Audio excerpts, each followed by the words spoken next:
మీ జీవితంలో ఆదర్శం ఎవరు మీకు? ఒకరి జీవితంలో మీకు ఆదర్శం ఎవరు? చెప్పండి. యేసుక్రీస్తు ఆదర్శము మంచిది. ఇంకా?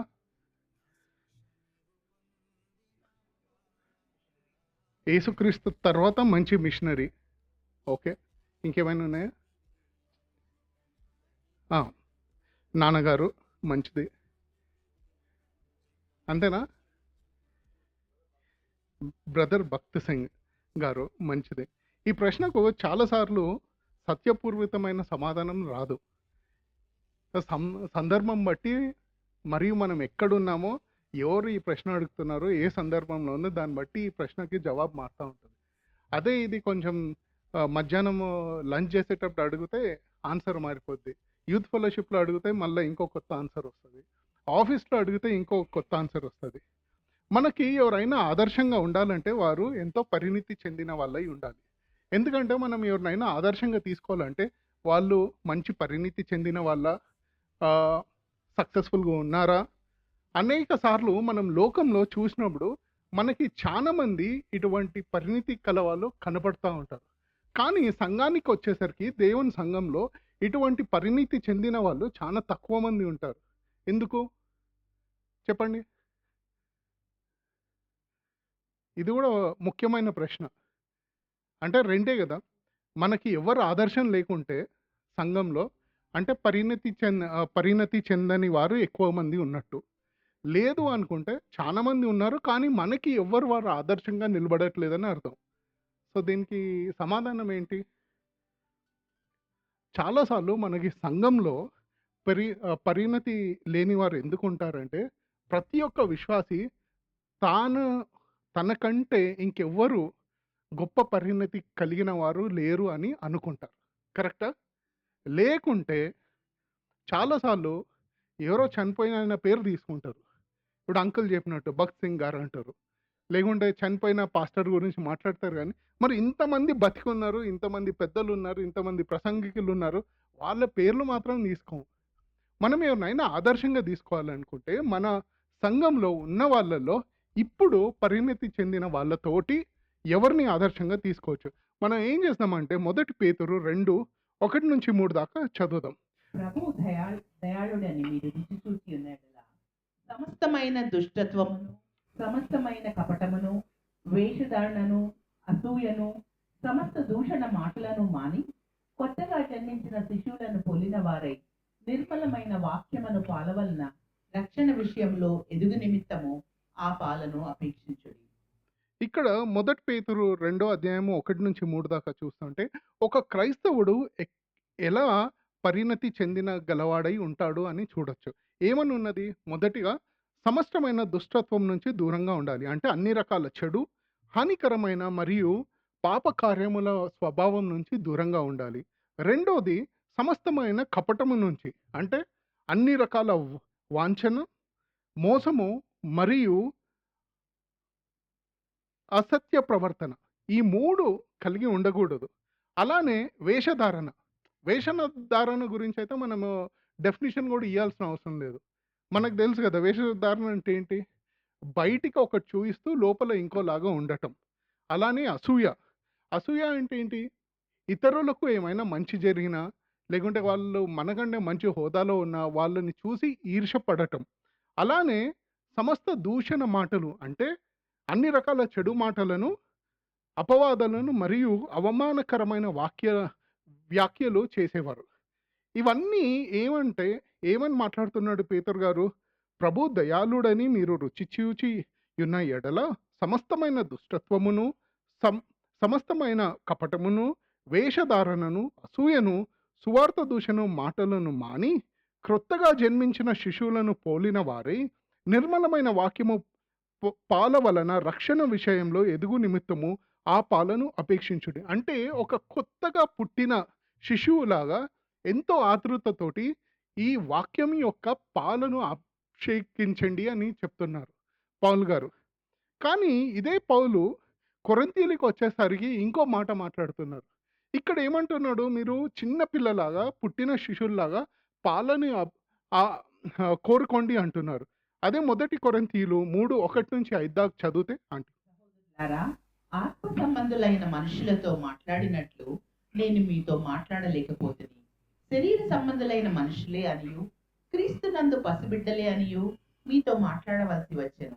అప్పటిలో మీకు బలము చాలకపోయినందున పాలతోనే మిమ్మల్ని పెంచితిని గాని అన్నముతో మిమ్మల్ని పెంచలేదు. మీరింకనూ శరీర సంబంధులై ఉండుట వలన ఇప్పుడును మీరు బలహీనులై మీలో అసూయయు కలహమును ఉండగా మీరు శరీర సంబంధులై మనుష్య రీతిగా నడుచుకొని వారు కారా? ఒకడు నేను పౌలు వాడను, మరి ఒకడు నేను అపోల్లో వాడను అని చెప్పినప్పుడు మీరు ప్రకృతి సంబంధులైన మనుషులు కారా? అపోల్లో ఎవడు, పౌలు ఎవడు? పరిచారకులే కదా. ఒక్కొక్కరికి ప్రభు అనుగ్రహించిన ప్రకారము వారి ద్వారా మీరు విశ్వసించుతరి. ఇక్కడ చూస్తే పౌలు కొరింథీ సంఘానికి రాస్తూ ఏమంటున్నాడంటే, మీరు ఇంకా పాలు తాగే పిల్లల్లాగా ఉన్నారు. మీకు మంచి ఆహారాన్ని, అన్నం పెట్టలేకపోతున్నాను అని గర్దిస్తున్నాడు. ఒక 2 నిమిషాలు అసలు ఈ కొరింథీ సంఘము, కొరింథీ సంఘం బ్యాక్‌గ్రౌండ్ చూస్తే, కొరింథీ సంఘము దేవుని చేత సమృద్ధిగా ఆశీర్వదింపబడిన సంఘం. ఏమేమి ఆశీర్వాదాలు ఉన్నాయి ఆ కొరింథీ సంఘంలో? అనేక ఆత్మీయ వరాలు ఉన్నాయి. మనం ఎప్పుడైనా ఆత్మీయ వరాల గురించి చదివితే ఈ కొరింథీయుల గురించి చూస్తా ఉంటాం. శ్యామ్ ఇప్పటికెన్ని ఐదో, ఆరో ప్రసంగాలు చేశాడు ఆత్మీయ వరాల గురించి. ఈ కొరింథీ సంఘంలో అనేక ఆత్మీయ వరాలు ఉండటమే గాక, భౌతికంగా గూడా చాలా సమృద్ధి గలవారని. అంటే ఎంతోమంది డబ్బులు ఉన్న వాళ్ళు ఉన్నారు. అలానే విభిన్న వంశాల నుండి, వివిధ నేపథ్యాల నుంచి వచ్చిన విశ్వాసులు ఉన్నారు. అంటే దేర్ ఈస్ ఎథనిక్ డివర్సిటీ. ఎన్నో రకాల మనుషులున్నారు. వేర్వేరు వృత్తుల్లో ఉన్నవారు గూడా ఈ సంఘంలో ఉన్నారు. ఉన్నతమైన మహానగరంలో స్థాపింపబడింది. ఇంకా దేవుని వాక్యంలో లోతైన అవగాహన కలిగిన విశ్వాసులు గూడా ఉన్నారు. ఈ అన్ని డిస్క్రిప్షన్ ఈ సంఘం గురించి చూస్తే, ఆహా! ఏ సంఘం, ఎంత మంచి సంఘం. మంచి పెద్ద పట్టణంలో ఇంత బ్లెస్సింగ్స్ తోటి ఉన్న సంఘం అనుకుంటాం. కాకుంటే ఆ సంఘాన్ని చూసి పౌలు ఏమంటున్నాడంటే, మీరు ఇంకా చిన్న పిల్లలలాగా, పాలు తాగే పిల్లల్లాగా ఉన్నారు, శిశువుల్లాగా ఉన్నారు అని ఎంతో బాధతోటి వీళ్ళని గర్దిస్తున్నాడు. ఎందుకంటే ఇక్కడ ఈ కొరింథీ సంఘం కొన్ని ప్రాథమికమైన ఆహ్, సిద్ధాంతాలను అర్థం చేసుకోలేకపోయింది. వాళ్ళేమనుకున్నారంటే, ఆత్మీయ వరాలు ఆత్మీయత అనుకున్నారు. ఆత్మీయ వరాలు ఆత్మీయత కాదు. అంటే spiritual gifts is not equal to spirituality. అర్థమైతుందా? అట్లనే ప్రతిభలు అనేది ఆత్మీయత కాదు. ఇక్కడ ఈ సంఘంలో ఎంతోమందికి ఎన్నో తలాంతులతోటి ఉన్నవారు. కానీ ఈ ప్రతిభని ఆత్మీయతతోటి ఎప్పుడూ సమకూర్చకూడదు. అలానే జాతి వైవిధ్యం ఉంది గానీ అది ఆత్మీయత కాదు. అలాగే లింగ సమానత్వం ఉంది. అంటే అది గూడా ఆత్మీయత కాదు. ఆధునిక మరియు కాలగుణత ఉన్నది. అంటే అది గూడా ఆత్మీయత కాదు. అట్లనే వీళ్ళకు చాలా మటుకు దేవుని యొక్క వాక్యం యొక్క పరిజ్ఞానం గూడా ఉన్నది. అది కూడా ఆత్మీయత కాదు. అంటే ఇప్పుడు ఇవన్నీ చూస్తే, అరే! ఇవన్నీ ఆత్మీయత కాదంటే అసలు ఆత్మీయత అంటే ఏంటి? అంటే వరాలు గాదు, ప్రతిభలు గాదు, జాతి వైవిధ్యం గాదు, లింగ సమానత్వం గాదు, దేవుని వాక్య పరిజ్ఞానం గూడా కాదంటే, ఇంకా మరి సంఘంలో మిగిలిందేంటి? ఏం మిగిలింది? ఏం మిగల్లేదు. అదే బాధ. చూసారా? ఈ సంఘానికి ఇన్ని వరాలు, ఇన్ని తలాంతులు, ఇన్ని రకాల మనుషులు, ఇంత జ్ఞానమున్నా, ఆఖరికి పౌలు చూసి ఏమంటున్నాడంటే, మీరు ఆత్మీయంగా శిశువుల వలె పాలు తాగుతున్నారు. నేను మీకు అన్నం కూడా పెట్టలేకపోతున్నాను అంటాడు. మనం చూస్తే, జాగ్రత్తగా చూస్తే, పౌలు గారు ఈ లెటర్ రాసేటప్పుడు ఎన్ని సంవత్సరాలు గడిసింది? ఒక 18 నెలలు పౌలు కొరింథీ సంఘంలో ఉండి, స్థాపించి, వాళ్ళకి నేర్పించి, దాని తర్వాత వెనక్కి వెళ్ళి, మళ్ళా మూడో మిషనరీ జర్నీలో ఈ లేఖ రాస్తున్నాడు. అంటే సుమారు ఒక 2.5, 3 సంవత్సరాలు గడిచిన తర్వాత పౌలు ఇది రాస్తున్నాడు. అంటే ఈ సంఘము కనీసం ఒక 3 ఏళ్ళు ఉన్నది. ఈ 3 ఏళ్లలో సంవత్సరంన్నర పౌలే వాళ్ళకి బోధించాడు, ఉపదేశించాడు. కానీ వాళ్ళకి పరిణతి చెందలేదు. ఎంత ఘోరం! దేవుని వాక్యం మనకసలు ఇవ్వటానికి ఉద్దేశ్యం ఏంటి? దేవుని వాక్యం మనకెందుకిచ్చారంటే, మనం ఆత్మీయంగా ఎదగడానికి. పరిణతి చెందటానికి, అసూయను విడనాడటానికి, కలహాన్ని విడనాడటానికి, మనుషులను అనుసరించడం ఆపడం గురించి, అలానే లోక జ్ఞానమును ఆకర్షితులు కాకుండా పరలోకపు జ్ఞానం గురించి ఆకర్షితులయ్యేలాగా ఉండాలి. అందుకు దేవుని యొక్క వాక్యం మనకివ్వబడింది. ఆత్మీయంగా ఉండటం అంటే ఏమిటి? మనము మొదట దేవుణ్ణి తెలుసుకోవాలి. దేవుని వాక్యాన్ని తెలుసుకొని దాని శక్తిని గ్రహించాలి. దాని శక్తిని గ్రహించిన తర్వాత మనకు రక్షణ, దేవుని జ్ఞానం ఏంటో అర్థమవుతుంది. అది అర్థమైన తర్వాత దేవుడు మనకి ఇచ్చిన జ్ఞానంతోటి మన మనసులను లోతుగా పరిశీలించుకొని, ఆయన ఉద్దేశాలేంటో, ఆయన ఆజ్ఞలేంటో అవన్నీ అర్థం చేసుకొని, దాని తర్వాత దేవుని శక్తిపై ఆధారపడాలి. ఆధారపడి జీవించాలి. ఇది దేవుని యొక్క వాక్యానికి ఉన్న ముఖ్య ఉద్దేశ్యం. మనం ఈ 5 పట్టికలో ఈ 5 పాయింట్లు చూస్తే ఎన్ని సార్లు మనం ఇవన్నీ ఆహ్, క్రమంగా పాటిస్తాం? మళ్ళా మొదటి వచనం చదువుదాం. సహోదరులారా, ఆత్మ సంబంధులై మనుషులతో మాట్లాడినట్లు నేను మీతోటి మాట్లాడలేకపోతిని. అంటే ఇప్పుడు పౌలు గారు ఏమంటున్నారు? ఆత్మ సంబంధం కలిగిన వారితోటి మాట్లాడనట్టు నేను మీతోటి మాట్లాడలేకపోతున్నాను. అంటే కనీసం నేను మీతోటి ఒక పెద్దవాడిలాగా మాట్లాడలేకపోతున్నాను. నేను మీతోటి ఒక పసి శిశువులాగా వలసి వస్తుంది. అంటే ఏమని అర్థం? ఆలోచించండి. ఒక 3 ఏళ్ళు ఒక సంఘముండి, సంవత్సరంన్నర సేవ చేసి, వీళ్ళకి ఉపదేశించిన తర్వాత, పౌలొచ్చి 3 ఏళ్ల తర్వాత, నేను మీకు కనీసము మెచ్యూర్‌గా ఒక టాపిక్ డిస్కస్ చేయలేకపోతున్నానంటే, ఎంత భయంకరమైన పరిస్థితి. అంటే ఈ సంఘంలో బహుశా వీరికిచ్చిన ఆత్మఫలాలని వాడట్లేదు. ఎందుకంటే ఒకవేళ ఈ ఆత్మఫలాలు వాళ్ళు వాడుతుంటే, దేవుని యొక్క కృపలో, దేవుని యొక్క జ్ఞానంలో పరిణతి చెందేవారు. అలానే వీరి జీవితంలో నిజమైన మార్పు అనేది ఏది కనపడట్లేదు. అంటే కొరింథీ సంఘంలో చూస్తే ఎన్నో ఆచారాలు, అంటే ఆ పాత రకమైన ఆచారాలు వీళ్ళ జీవితంలో అలానే కొనసాగి ఏమాత్రం మార్పు లేదు. అలానే ఎదుగుదల లేదు. వారిని చూసి ఇంకొకరిని చూస్తే వారి ఇద్దరి మధ్య ఏమాత్రం భిన్నత్వం లేక వ్యత్యాసము లేదు. మనం ఎవరైనా ఒక సంఘంలో చూస్తే ఈ 4 ఏదో ఒకటి కనపడాలి. అరే! ఈ సంఘాన్ని చూస్తే ఈ సంఘంలో బాగా ఆత్మీయ ఫలాలన్నీ వాడుకుంటున్నారు. దేవుని కృపతోటి, దేవుని యొక్క ఘనత గురించి అనుకోవాలి. లేకుంటే చూస్తే వీళ్ళ జీవితాలు ఎంతో మారిపోయాయి. వీళ్ళ జీవితాలు చానా విరుద్ధంగా ఉంటాయి. లోకమంతా ఓలా ఉంటే వీరంతా ఓలాగుంటారు అని కనపడాలి. లేదంటే ఆత్మీయంగా ఎదగాలి. ఇవేవి కనపడకుంటే ఏమని అర్థమైద్దంటే, ఈ సంఘంలో దేవుని యొక్క ఆత్మ పనిచేయట్లేదు.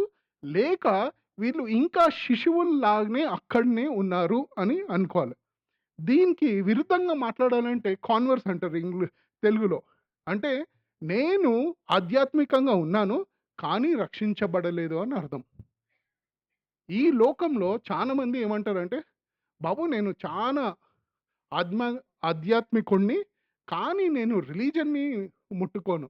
అంటే I am very spiritual but I am not religious ఇలా అంటారు. కానీ మన క్రైస్తవత్వంలో ఇది ఒక ఆచారమో, లేకుంటే ఒక రిలీజనో గాదు. మన హృదయాలు మారాలి. మనలో ఏదో ఒక ఎదుగుదల కనపడాలి. రెండో వచనం చూస్తే అప్పటిలో మీకు బలము చాలకపోయినందున పాలుతోనే మిమ్మును పెంచితిని అని గాని అన్నమును మిమ్మును పెంచలేదు. అంటే ఇక్కడ ఏమంటున్నాడంటే మిమ్మల్ని చూసినప్పుడు అరే! మీకు ఇంత బలం లేదు. దేవుని యొక్క వాక్యము నేను గట్టిగా మీకు బోధిస్తే మీరు తట్టుకోలేరు. దాన్ని జీర్ణించుకోలేరని మీకు కేవలం పాలులాగా మాత్రమే ఇచ్చి అన్నం కూడా పెట్టలేదు అన్నాడు. అంటే పౌలు ఈ వాక్యం రాసేటప్పుడు ఎంత బాధతోటి రాసుండొచ్చు. ఒకరు క్రీస్తులో శిష్యుగా ఉండటానికి ఎంత కాలం కావాలి? మనందరం ఒకప్పుడు క్రీస్తులో శిష్యుల్లాగానే ఉన్నాం గదా! మనం రక్షించబడినప్పుడు. మొదటి ఒక 6 నెల్లో, సంవత్సరమో, 2 సంవత్సరాలో. సో, మిమ్మల్ని అడుగుతున్నాను. మనము ఈ శిశు దశలో ఎన్ని ఏళ్ళు ఉండొచ్చు క్రీస్తులో? చెప్పండి. 6 నెలలు, సంవత్సరం, 2 సంవత్సరాలు, జీవితాంతం. ఏదో ఒకటి చెప్పాలి గదా!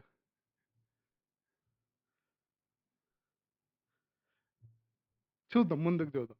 పౌలు కొరింథీ సంఘాన్ని ఉద్దేశించి మొదటి 2 అధ్యాయాల్లో ఈ కొన్ని ముఖ్యమైన అంశాలు ప్రస్తావిస్తాడు.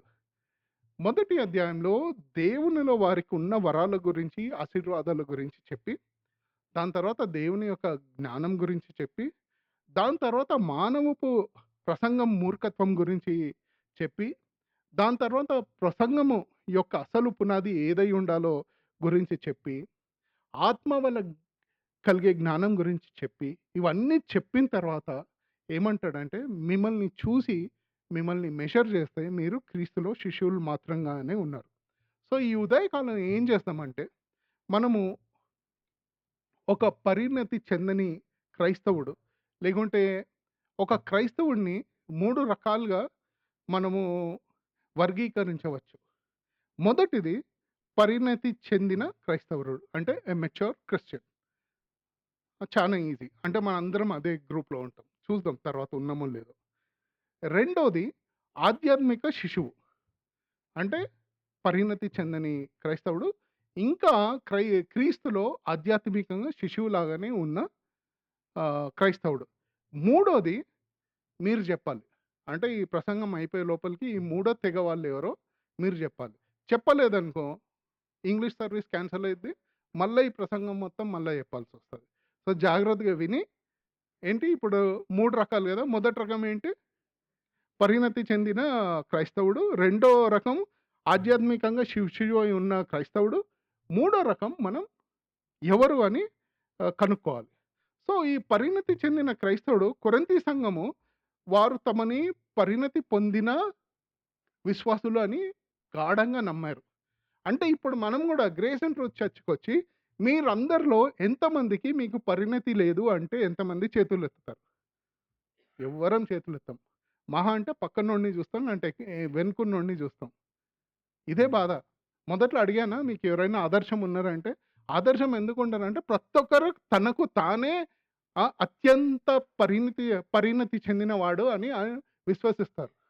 మనకంటే కొంచెం గొప్ప పరిణతి చెందిన వాళ్ళు ఉంటే, వారిని మనం ఆదర్శంగా తీసుకుంటాం. ఈ కొరింథీ సంఘం ఏమనుకుందంటే, ఇంక మాకు మించిన వారు ఎవ్వరు లేరు. వీళ్ళయి కొన్ని లక్షణాలు చూస్తే మంచి పరిణతి చెందిన క్రైస్తవుని యొక్క లక్షణాలు ఏంటంటే, వీరికి క్రైస్తవ సిద్ధాంతంలో సక్రమమైన మరియు బలమైన పునాది కలిగి ఉంటుంది. Mark of a good mature Christian ఏంటంటే, సిద్ధాంతంలో బలమైన పునాది కలిగి ఉంటుంది. దేవుని వాక్యంపై ఆధారపడి, దాని అధికారాన్ని అంగీకరించి, తన మనసు దేవుని వాక్యంకు అర్థం చేసుకొని లోబడేవాడు. అంటే ఇది మొదటి ఆహ్, క్వాలిటీ. అలానే పరిశుద్ధాత్మ వెలుగులో కొత్త సత్యాలేమైనా బయలుపరిచినప్పుడు వాటిని వీళ్ళు స్వీకరించటానికి సిద్ధంగా ఉంటారు. ఇది పరిణతికి ఒక సూచిక. అంటే దేవుని యొక్క ఆత్మ మనకి కొత్త సత్యాలు చెప్పినప్పుడు దానిని మనం స్వీకరించటానికి రెడీగా ఉండాలి. రెండోది అవసరమైనప్పుడు ప్రజల ముందు గాని, లేకుంటే వ్యక్తిగత సంభాషణలలో గాని, బైబిల్ సూక్తుల గురించి ప్రసంగం చేయగలగాలి, పంచుకోగలగాలి. ఒకేళ అవసరమైతే దానిని వాదించి సమర్థించే ఆహ్, ఆహ్, సమర్థించటానికి సిద్ధంగా ఉండాలి. ఇది గుర్తుపెట్టుకోవాలి. మూడోది పరిణతి చెందిన క్రైస్తవుడు ఎల్లప్పుడూ అన్ని విశేషాలను వివేచించి, పరిశీలించి, అంచనా వేస్తుంటాడు. ఎందుకు? ఏమని చూస్తుంటాడంటే, ఆత్మీయ లోతైన అవగాహన ఉంటుంది. మరియు తన విశ్వాసము, ఆచరణకు ఏకైక ప్రమాణమైన దేవుని వాక్యంలో అన్ని విషయాలను నిరంతరం సరిపోల్చుకుంటా ఉంటాడు. అంటే ఏం చేస్తుంటాడు? పొద్దున్న లేసినం నుంచి రాత్రి పడుకుండేదాకా ప్రతి ఒక్క విషయంలో నేను చేసేది దేవుని యొక్క వాక్యానికి సరిపోలిందా లేదా అని వివేచించి ఆలోచిస్తా ఉంటాడు. చాలా సార్లు దావీద్ మహారాజు ఇదే అంటాడు. నా హృదయాన్ని తట్టి చూడు. నా హృదయం లోతుల్లోకెళ్ళి నా ఆలోచనలు ఎలా ఉన్నాయో చూడు దేవా అంటాడు. ఒక పరిణతి గల ఆహ్, క్రైస్తవుడికి ఈ ఆలోచన ఎప్పుడు ఉంటది. అలానే మంచి, చెడు మధ్య భేదాన్ని తెలిసి నైతికత మరియు నీతిపై స్పష్టమైన అవగాహన కలిగి ఉంటది. అంటే he is very, very clear between good and evil. ఏది కరెక్ట్ అయిందో, ఏది కరెక్ట్ కాదో అతనికి బాగా తెలుస్తది. దైవ జ్ఞానం కలిగి క్రీస్తు మనసు ప్రతిబింబిస్తూ నడుచుకోవటం. అంటే ఇతను ఎలా నడుస్తుంటాడంటే, ఏది చేసినా నేను క్రీస్తుని ప్రతిబింబించాలి అన్న ఆశతోటి, ఆకృతతోటి జీవిస్తుంటాడు. ఇతనికి దేవునిలో చాలా విశ్రాంతంగా ఉంటాడు. అంటే గందరగోళంగా ఇక్కడక్కడ అల్లాజడిగా ఉండడు. చాలా ప్రశాంతంగా దేవుని పైన భరోసా పెట్టుకొని ఉంటాడు. ఇతను తన అనుభవాల మీద కాకుండా, వేరే వాళ్ళ అనుభవాల మీద కాకుండా విశ్వాసం ద్వారా జీవించడం నేర్చుకుంటాడు. చాలా సార్లు మనం ఏమనుకుంటామంటే, మన అనుభవం పైన, లేకుంటే మనకి ఎవరైనా నచ్చిన వాళ్ళ అనుభవాల పైన గురించి చూసి జీవించటం నేర్చుకుంటాం గానీ, దేవుని యందు పరిణతి చెందినవాడు దేవుని విశ్వాసంపై జీవించడం నేర్చుకుంటాడు. ఏదైనా తప్పు జరిగినా ప్రతిసారి ఇతనికి ఏం జరగదు. అంటే గందరగోళంకి గురవ్వడు. ఇది పరిణతికి సూచిక. ఈ లోకం పరిణతి చెందిన క్రైస్తవుడిని అర్థం చేసుకోలేదు. చాలా సార్లు ఒక పరిణతి చెందిన క్రైస్తవుడిని ఈ లోకం విచిత్రంగా చూస్తుంటది. ఎందుకంటే మామూలు లోకం తీరులో చూస్తే ఏమైనా ఆహ్, చెడు కార్యము లేకుంటే ఏదైనా దుష్క్రియ జరిగినప్పుడు ఏం చేస్తాం? అయ్యో! అని ఎంతో గందరగోళంలో ఉంటాం. ఇతనేమో హ్యాపీగా ప్రశాంతంగా ఉంటాడు. ఆ! ఈ లోకం యొక్క జ్ఞానం కాకుండా దైవ జ్ఞానంలో నడుస్తుంటాడు గాబట్టి, ఇతన్ని చూస్తే చాలా మందికి అరే! వీరు వెర్రోడు అన్న ఫీలింగొస్తది. ఈ పరిణతి గల క్రైస్తవుడిని చూస్తే లోకము చాలా సార్లు ఏమనుకుంటదంటే, వీడు చాలా విభిన్నంగా ఉన్నాడు. చానా మనలాగా లేడు. సరిపోలడు మనతోటి. వీడు వెర్రోడు అని అనుకుంటాడు. అంతేగాక సంఘంలో ఇతర విశ్వాసులతో సమర్థవంతంగా వ్యవహరించటానికి జ్ఞానం కలిగి ఉంటాడు. అంటే he will also know how to commune with all the believers.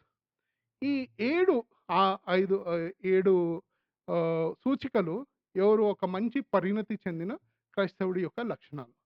ఇప్పుడు మనం ఏం చేసామంటే ఆధ్యాత్మికంగా శిశువు అయిన శారీరక లోక సంబంధమైన క్రైస్తవుడి గురించి చూద్దాం.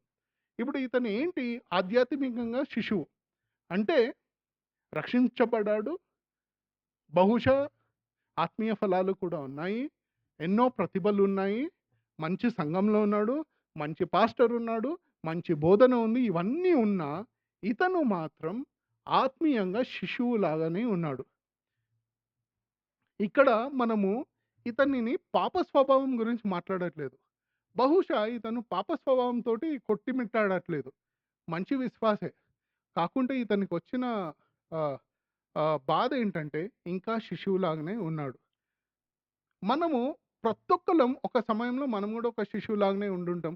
దేవుణ్ణి నమ్ముకున్న మొదటి 6 నెలలు, ఓ సంవత్సరము ఒక శిశువులాగా ఎంతో ఆతృతతో ఉండేవాళ్ళము. కానీ మనము ఎదిగే కొంది, పెరిగే కొంది ఆత్మీయంగా గూడా ఈ శిశుతనాన్ని వదిలేసి ఒక పరిణతి చెందిన మానవుడిలాగా, విశ్వాసిలాగా పెరగాలి. పరిణతి పొందని క్రైస్తవుడికి దేవుని జ్ఞానాన్ని స్వీకరించగల సామర్థ్యం పరిమితంగా ఉంటుంది. అర్థమైతుందా? ఒక శిశువుకి దేవుని యొక్క జ్ఞానము అర్థం చేసుకుంటే పరిమితి సామర్థ్యం ఉండదు. అతను కేవలము పాలను మాత్రమే త్రాగగలడు. కానీ అన్నం, మాంసం లేదా ఘనమైన ఆహారాన్ని మాత్రం జీర్ణించుకోలేడు. పౌలు కొరింథీ సంఘాన్ని చూసి వీళ్ళేమంటారంటే, "మీరు ఇంకా శిశువులే." శిశువులని చెప్పేటప్పుడు ఏమంటున్నానంటే, మీరు శిశువులని ఎందుకు అంటున్నానంటే, మీరు ఇంకా లోక సంబంధులై ఉన్నారు. అర్థమవుతుందా? అంటే వీళ్ళకి దేవుని యొక్క జ్ఞానము అంటే బైబిల్ గురించి ఉన్న జ్ఞానం లేక కాదు, ప్రతిభలు లేక కాదు, వాక్యం తెలియక లేక కాదు. కానీ వాళ్ళ జీవితం చూస్తే ఇంకా లోక సంబంధులయ్యే ఉన్నారు. అటా అటువంటి వాళ్ళని పౌలు ఏమంటున్నాడంటే మీరు ఆధ్యాత్మిక శిష్యులు. నిజమైన శిశువుల్లాగానే అంటే ఒక చిన్న పిల్లవాడిని తీసుకోండి. ఏం చేయాల్సొస్తది? ఆ చిన్న పిల్లవాడిని ఎంతో శ్రద్ధగా పెంచాల్సొస్తది కదా! వాళ్ళకి నిరంతరం ఏదో ఒక పని చేస్తా ఉండాలి. చిన్న పిల్లల్లాగానే వీళ్ళని చూస్తే కాస్త ముద్దు ముద్దుగా ఉంటారు. అని కాకుంటే ఒక చిన్న పిల్లోడిని చూసినప్పుడు మామూలుగా యదార్థమైన చిన్న పిల్లోడిని చూస్తే, అరే! వీళ్ళు భలే ముద్దుగా ఉన్నారనిపిస్తారు. కానీ అదే ఒక 20 ఏళ్ల యవ్వనస్తుడు 6 నెలల శిశువులాగా ప్రవర్తిస్తే ఎలా ఉంటది? దరిద్రంగా ఉంటది. ముద్దు ముద్దుగా గాదు గానీ చికాకు చికాకుగా ఉంటది. కానీ క్రైస్తవ సంఘంలో చానా సార్లు ఇదే జరుగుతుంటది. రక్షింపబడి సంఘానికొచ్చి 5 ఏళ్ళు, 10 ఏళ్ళు, 20 ఏళ్ళు, 30 ఏళ్ళు అయిపోయిన తర్వాత గూడా వీళ్ళని చూస్తే, అరే! వీళ్ళేందిరా ఇంకా చిన్న పిల్లల్లాగా ప్రవర్తిస్తూ ఉన్నారు. ఆధ్యాత్మికంగా ఇంకా చిన్న పిల్లల్లాగానే ఉన్నారు అనుకుంటారు. నిజంగా అనుకోండి. ఒకవేళ మీకు ఒక బిడ్డ ఉండి, ఒక సంవత్సరం తర్వాత పాకటం లేదనుకోండి. ఏమంటారు? ఎంత ఇమ్మీడియేట్‌గా డాక్టర్ దగ్గరికి పరిగెత్తాం. ఇంకా నడవట్లేదు, ఇంకా మాట్లాడట్లేదు. ఒక 2, 3 ఏళ్ల తర్వాత నడవట్లేదనుకోండి. అయ్యో! నడవట్లేదు, మాటలు రావట్లేదు. లబో దిబో అని ఇక్కడి నుంచి అక్కడి దాకా ఉరుకుతాం. ఇంకో 10 ఏళ్ళు అయిన తర్వాత గూడా వాడొచ్చి నేను పాల బుడ్డి కావాలి, నేను పాలు తాగుతానంటే ఏం చేస్తాం? కూర్చొని ఏడుస్తాం. అయ్యా దేవా కనికరించు. వీడికి ఏంది ఇట్లా ఉన్నాడని.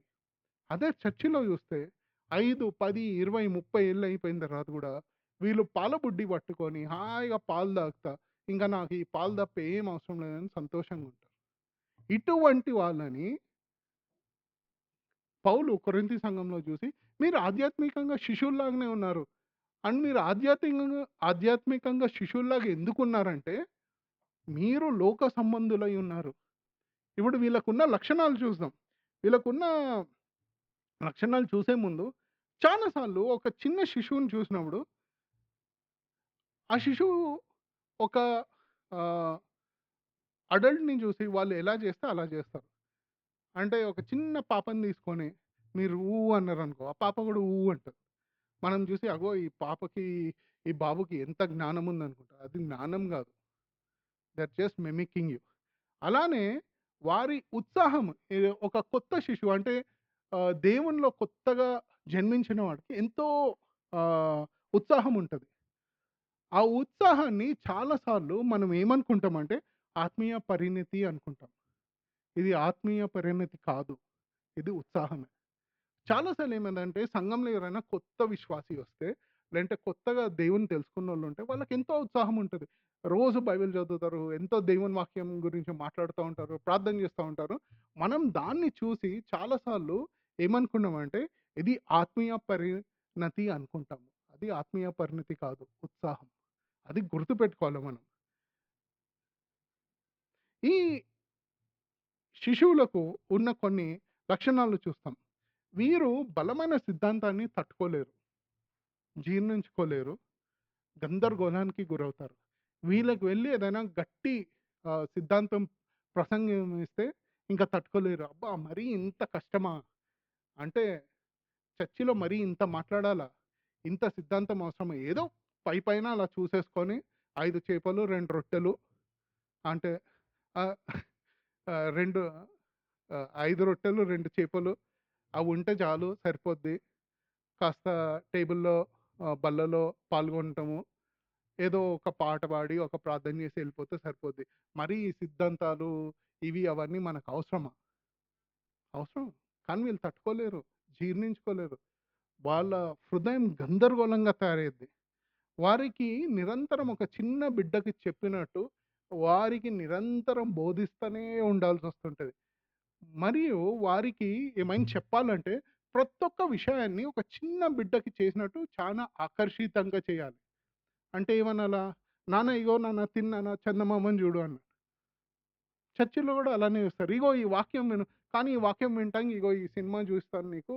ఇలాంటి ఈ బొమ్మ చూపిస్తాను, ఈ పీపీటీ చూపిస్తాను వినండి అంటారు. ఆకర్షణీయంగా చేయాల్సొస్తది. వాళ్ళకెందుకంటే నిజమైన శిశువుల్లాగానే వారికి ప్రతి ఒక్క విషయంలో ఆసక్తి త్వరగా కొలిపోతది.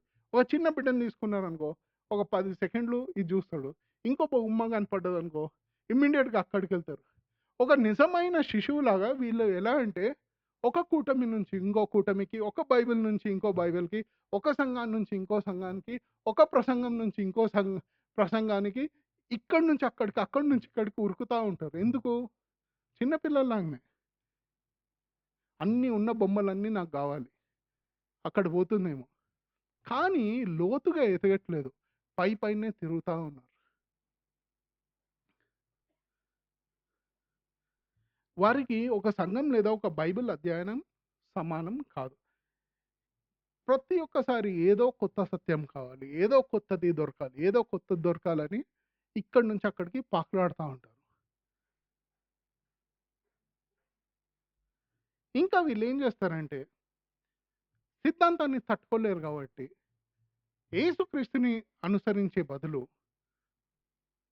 ఒక మనిషిని తీసుకొని వాళ్ళని అనుసరిస్తారు. ఏమంటారంటే వీళ్ళకి ఇంకో మంచి లక్షణం ఉంటది.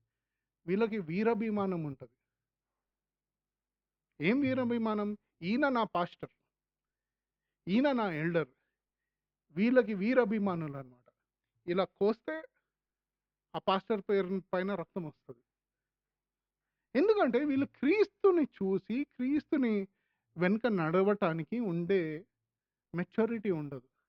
సో, ఒక మనిషిని తీసుకొని క్రీస్తు స్థానంలో పెట్టి వాళ్ళని అనుసరిస్తా ఉంటారు. వాళ్ళు ఏం చేస్తే అది చేస్తారు. దీనివల్ల ఎన్నో గొడవలు. వీరు ప్రజల ముందు గాని, వ్యక్తి వ్యక్తిగత సంభాషణలలో గాని, ఎప్పుడు అయినా దేవుని గురించి మాట్లాడటానికి సంసిద్ధంగా ఉండలేరు. ఎందుకంటే అనేక కుటుంబాలలో వాళ్ళు పాల్గొంటూనే ఉంటారు గానీ, ఏం నేర్చుకుంటా ఉండరు. ఊరికే ఇక్కడి నుంచి అక్కడికి ఉరుకుతూనే ఉంటారు. ఒక చిన్న శిశువులాగా వీళ్ళ భావాలు చాలా సున్నితంగా ఉంటాయి. ఊరికే అలా అంటే బల బల బల అని కళ్ళన్ ఎంబటి నీళ్ళొచ్చేస్తాయి. అంటే ఒక చిన్న పిల్లోడిని ఏమైనా గర్దించామనుకో ఏమైద్ది? మొఖం మాడ్చుకొని కోపమొస్తది, ఏడుస్తారు. వీళ్ళు అలానే ఉంటారు. పరిణతి చెందని లోక సంబంధములైన శిష్యుల్లాగా ఉండే క్రైస్తవులకి వీళ్ళకి దేవుని వాక్యం నుంచి ఏమైనా గర్దింపొచ్చినా, లేకుంటే ఒక పెద్ద లేకుంటే ఒక పాస్టర్ అయినా వచ్చి గర్దించారనుకోండి, ఇంక అయిపాయే. వాళ్ళ మనసులు ఎంతో గాయపడతాయి. ఇంక దినాల నుంచి ఏడుస్తా ఉంటారు. మొఖాలు మాడ్చుకొని కూర్చొని ఉంటారు. ఎందుకు? పరిణతి లేదు. ఇంకా శిశువుల్లానే ఉన్నారు. కష్టాలు వచ్చినప్పుడు చాలా సులువుగా రాజీ పడిపోతారు. ఆఖరిగా ఈ శిశువులు మాదిరిగా తాము కోరుకున్నది వాళ్ళకి దక్కకుంటే ఏం చేస్తారు? చెప్పండి చిన్న పిల్లలు. అది ఏడ్చి సాధించుకుంటారు. ఇంక గందరగోళం లేపుతారు. ఈ లోక సంబంధమైన ఆధ్యాత్మిక శిష్యులు గూడా సంఘంలో ఇలానే ప్రవర్తిస్తారు. వాళ్ళకి కావాల్సింది వాళ్ళకి దక్కకుంటే నానా రభస జేసి, ఏడిచి, గందరగోళం జేసి, వాళ్ళకి అది దక్కేదాకా పెద్ద బీభత్సం సృష్టిస్తారు. ఇప్పుడు 2 రకాలు జూసాం. పరిణతి కలిగిన క్రైస్తవుడు, శిశువు, ఆత్మీయ శిశువు అయిన క్రైస్తవుడు. ఈ మూడో రకం ఎవరు చెప్పండి? ఆ! పూర్తిగా లోకన్నసారుడు. Almost correct. ఒక 50% కరెక్ట్. ఇంకో ఛాన్స్. సగం లోకం, సగం ఆ! Almost correct. వీళ్ళని ఏమంటామంటే ఎదగటానికి నిరాకరించే శిశువులనమాట. అంటే వీళ్ళకి తెలుసు. ఇలా చెయ్యాలి, ఇలా ఎదగాలి, ఇలా ఉండాలి, ఇలా ప్రవర్తించాలని. కానీ వాళ్ళ మనసులో మాత్రం గట్టిగా నిర్ణయం తీసుకుంటారు. నేను పెరగను. నేను ఎదగను. అంటే ఇవి ఎట్లా అంటే తిరుగుబాటు చేసే శిశువులనమాట. ఎదగటానికి నిరాకరించే శిశువులు, లేకుంటే తిరుగుబాటు చేసే శిశువులు. అంటే కొంతమంది పిల్లలు ఉంటారు చూస్తారా? మొండిగా ఉంటారు. వాళ్ళకెంత చెప్పినా నేను మాత్రం మారను. నేను ఇలాగనే ఉంటాను. నేను ఎదగను. నేను మాత్రం ఇదే మాట్లాడతాను అని ఉంటారు. ఆంటీ 2, 3 చదవండి. 2, 3, 4, 5 చదవండి. అసూయను కలహమును ఉండగా మీరు శరీర సంబంధులై మనుష్య రీతిగా నడుచుకుని వారు కారా? ఒకడు నేను పౌలు వాడను, మరి ఒకడు నేను అపోల్లో వాడను అని చెప్పునప్పుడు మీరు ప్రకృతి సంబంధులైన మనుషులు కారా? అపోల్లో ఎవడు? పౌలు ఎవడు? పరిచారకులే కదా. ఒక్కొక్కరికి ప్రభు అనుగ్రహించిన ప్రకారము వారి ద్వారా మీరు విశ్వసించుతారు. ఇంతకు ముందు శిశువులు ఏమన్నాము? వాళ్ళు వాళ్ళ గురించి పాపం గురించి మాట్లాడట్లే గానీ, వీళ్ళు మాత్రం పాప స్వభావంతోటి కలవారుంటారు. వీళ్ళ పాప స్వభావం ఏంటి? ఈ మూడో వర్గానికి చెంది వాళ్ళు బహిరంగంగా తిరుగుబాటు ప్రదర్శిస్తా ఉంటారు. మరియు పాప స్వభావం అనేది వారి లక్షణంలో ఉంటది. ఎలా? వీళ్ళకి అసూయలు, కలహము, శరీర సంబంధంలో మానవ రీత్యా నడుచుకొనువారు కారా? అంటే వీళ్ళకి ఇవన్నీ లక్షణాలు. ఎన్నో సంవత్సరాల తర్వాత గూడా వీళ్ళు ఇంకా శిశువుల్లాగానే ఉంటారు. వారిలో ఉన్న తిరుగుబాటు స్వభావం ఎప్పటికీ వాళ్ళని వీడదు. ఆ స్వభావాన్ని అలానే పట్టుకొని గట్టిగా కూర్చుంటారు. పౌలు వారి పాపం కారణంగా వచ్చిన శారీరక స్థితి గురించి వారిని గట్టిగా గద్దిస్తున్నాడు. వారు ఆత్మీయంగా చాలా దయనీయమైన స్థితిలో ఉండి, స్వచ్ఛందంగా ఎదగకుండా ఉండాలని వారికై వాళ్ళు నిర్ణయాలు తీసుకుంటున్నారు. అంటే వీళ్ళకి తెలియక కాదు, తెలుసు. కానీ దేవుని యొక్క వాక్యానికి లోబడి, ఆ వాక్యానికి ఆ జ్ఞానాన్ని తీసుకొని, తమను తాను తగ్గించుకొని నేర్చుకోవాలి. పెరగటంలో ఎప్పుడైనా ఏముంటది? పెరగాలంటే ఎంతో ఒక చిన్న పిల్లోడు పెరగాలనుకో ఏముంటది? ఓ బెత్తం ఉంటది. ఇలాంటి పెరగరు గదా! ఒక చిన్న పాపను, బిడ్డను తీసుకొని వాళ్ళకి పాల బుడ్డి ఇచ్చారనుకో, సంవత్సరం, 2 సంవత్సరాలు, 3 సంవత్సరాలైనా ఆ బుడ్డిని అలానే పట్టుకొని ఉంటారు. కానీ ఏదో ఓ రోజు వాళ్ళ అమ్మ, నాన్న వచ్చి ఇంక నువ్వు అయిపోయింది, పాల బుడ్డిని పీకేస్తే ఏం చేస్తారు? ఓ 2 రోజులు తాగరు, పాలు తాగరు. ఏడుస్తారు, పడుకోరు, బీభత్సం సృష్టిస్తారు. అందుకని ఏం చేస్తారు? బెత్తం తీసుకొని నీకివ్వను అంటారు. కానీ ఈ మొండిగా ఉండే ఈ శిశువులు ఏం చేస్తారంటే, నేను ఎంత పెరిగినా నా పాలబుడ్డి నాకుండాలి. ఆలోచించండి. ఎదగటానికి నిరాకరించే స్వచ్ఛంగం స్వచ్ఛందంగా తమకై తాము తిరుగుబాటై శిశువులు వీళ్ళు. ఘోరం ఏంటంటే, వీళ్ళని చూస్తే వయసులో ఎంతో పెద్దవాళ్ళై ఉండొచ్చు. ఓ 20 ఏళ్ళో, 30 ఏళ్ళో, 40 ఏళ్ళో, 60 ఏళ్ళో. వీళ్ళు ఎంత పెద్దగా వయసులో ఉంటే, వాళ్ళ నుంచి వాళ్ళ మనసులో ఆ బాల్యత్వం పోదు. ఆ బాల్యత్వం పోవటం వల్ల ఎన్నో దుష్క్రియలు సంఘంలో జరుగుతాయి. ఏమైతాయి? అసూయలు, తగాదాలు, విభజనలు. ఎందుకంటే వీళ్ళ ఆలోచన ప్రకారం ఆత్మీయత అంటే ఆత్మీయ వరాలు. మనం ముందేం చూసాం? ఆత్మీయత అంటే ఆత్మీయ వరాలు కాదు అనుకుంటే. వీళ్ళు మాత్రం ఏమనుకుంటారంటే ఊరంతెళ్ళి, అరే నాకు ఇన్ని ఆత్మీయ వరాలు ఉన్నాయి కాబట్టి నేను చాలా ఆత్మీయుడిని. అంటే వీళ్ళకి ఆత్మీయత అంటే ఆత్మీయ వరాలు. వీళ్ళకి ఆత్మీయత అంటే ప్రతిభలు.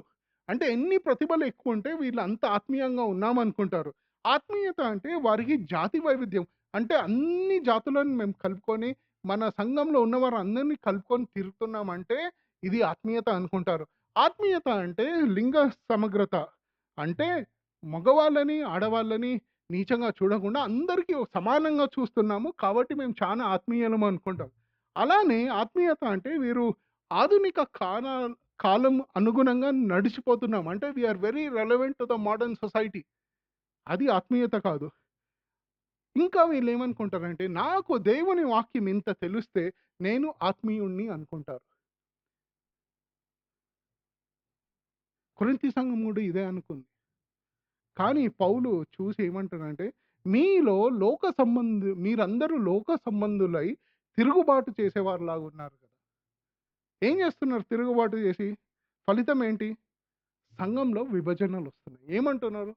వీళ్ళకి ఒక మనిషిని చూసుకొని వాళ్ళని అనుసరించి ఏం చేస్తారంటే, పరిణతి చెందక, వాళ్ళ మనసులు మారక, అంటే మనము దేవుని యొక్క కృపలోకి వచ్చి మారిన తర్వాత, రక్షణ పొందిన తర్వాత, మన మనసే కాదు, మన ఆలోచన కూడా మారాలి. మన స్వభావము మారాలి. మన ఆచారాలు మారాలి. మనము ప్రవర్తించే తీరు మారాలి. మనం బైబిల్ చదివే తీరు మారాలి. వీళ్ళకి ఇవేం మారవు. వీళ్ళేమంటారు, "ఆ! చాలు మనకి. ఇంతే చాలు. రక్షణ తెలుసు, 2 పాటలు తెలుసు. ఇది జేసి" ఇంక మిగతాయన్ని పైన ఇవన్నీ చేసేసుకుంటా వాళ్ళకే వాళ్ళు ఎంతో పరిశుద్ధులుగా అనుకుంటారు గానీ, ఏంటంటే ఆత్మీయంగా శిశువుల్లాగా ఉన్నారు. వీరి వల్ల సంఘంలో ఏమైద్దంటే గ్రూపులు ఫార్మ్ అయ్యి విభజనొస్తది. ఇక్కడ కొరింథీ సంఘంలో ఏమైంది? కొంతమందొచ్చి ఈ ఆత్మీయ శిశువులే ఏమన్నారు? పౌలు మా లీడర్. ఇంకొకాయనొచ్చి అపోలో మా లీడర్. మన ఆధునిక సంఘంలో చూడాలంటే, ఈ పాస్టర్ మా లీడర్, ఆ పాస్టర్ మా లీడర్, ఈ ఎల్డర్ మంచోడు, ఆ ఎల్డర్ మంచోడు, ఈ ఎల్డర్ చెడ్డోడు. వీళ్ళని ఈ ఈ రకమైన ప్రసంగం అయితే పర్లేదు. ఈ రకమైన ప్రసంగం మాకు నచ్చదు. ఈ ఆధ్యాత్మిక శిశువులతోటొచ్చే తలకాయ నొప్పే ఇది. వయసేమో 30, 40, 50, 60 సంవత్సరాలుంటది. బుద్ధి మాత్రం 2 ఏళ్ల బిడ్డలాగా, 3 ఏళ్ల బిడ్డలాగా, ఓ 5 ఏళ్ల బిడ్డలాగా ఉంటారు. పరిణితి లేదు. మూర్ఖత్వం. చానా సార్లు వీళ్ళు ఆత్మీయత అని అనుకుండేది దైవం దైవం పరంగా చూస్తే అది మూర్ఖత్వం. వీళ్ళకి ఇంకో మంచి లక్షణం ఉంటది. ఆ లక్షణం ఏంటి తెలుసా? Very stubborn. స్టబర్న్ అంటే తెలుగులో ఏమంటారు? మొండితనం. వీళ్ళు ఒక్కసారి డిసైడ్ అయిండ్రంటే ఇల్లు గాలిపోయినా, ఇల్లు కొట్టుకపోయినా, వర్షాలొచ్చినా, ఎండొచ్చినా, సుడిగాలొచ్చినా మారరు. ఎందుకంటే వీళ్ళకి ఆ పరిణితి ఉండదు. పరిణితి ఉండటమే కాదు, అసలు ఎదగటానికి వీళ్ళకి కోరిక ఉండదు. ఎంతో దృఢంగా ఏమంటారంటే నేను ఎదగను. కానీ నేను చాలా ఆధ్యాత్మికుడిని అని అనుకుంటారు. అపోహ కలిగి ఉంటారు. సో 3 ప్రశ్నలతోటి నేను ముగిస్తాను. మీలో ఎంతమంది ఇంకా శిశువుల్లాగున్నారు? ఒకవేళ ఈ ప్రశ్నకి సమాధానం అవును నేను శిశువులాగా ఉన్నా అంటే మారండి, పెరగండి. ఆ పాలబుడ్డిని వదిలేసి దేవుని యొక్క వాక్యాన్ని అనుసరించండి. పెరగటం అనేది కష్టతరమైంది. ఎప్పుడైనా మనం జీవితంలో ఎదగాలంటే అది కష్టంతోటే వస్తది. అన్నీ సౌకర్యంగా ఉంటే ఎప్పుడు పెరగం. 4 సార్లు కింద పడితేనే సైకిల్ తొక్కగలుగుతాం. ఓ 2 సార్లు చేతులు కాల్చుకుంటేనే వంట వండటం నేర్చుకుంటాం. 10 సార్లు తప్పులు రాస్తేనే కరెక్ట్‌గా రాయగలుగుతాం. నేను ఏమాత్రం ఈ కష్టాల గురించి ఎళ్ళకూడదు క్రైస్తవుడిలాగా అనుకుంటే ఎప్పటికీ పెరగరు. దేవుని యొక్క వాక్యం ఏం చేస్తదంటే వచ్చి మిమ్మల్ని విరగదీస్తది. చురకలు పెడతది. అవి తీసుకోవటానికి సిద్ధంగా ఉండాలి. రెండో ప్రశ్న. మీరు తిరుగుబాటు స్వభావం ఉన్న శారీరక క్రైస్తవులా? ఉంటే ఏం చేయాలో తెలుసా? పశ్చాత్తాపపడండి. దేవుని క్షమాపణ కోరండి. ప్రార్థించండి. దేవా! నేను ఈ శిష్యత్వం నుంచి యవ్వనం నుంచి పరిణితి చెందిన క్రైస్తవుడిలాగా పెరగటానికి నాకు అవకాశం ఇవ్వండి అని ప్రార్థన చేయండి. ఒకవేళ మీలో నిజంగా ఎవరైనా పరిణతి గల క్రైస్తవులైతే ఏం చేయాలంటే తీసుకెళ్ళి పిల్లలకి బెత్తం తీసుకొని 2 ఇవ్వండి. చెప్పి, "అరే! ఇంకా ఎన్ని రోజులు శిష్యుల్లాగా ఉంటారు, మారండి" అని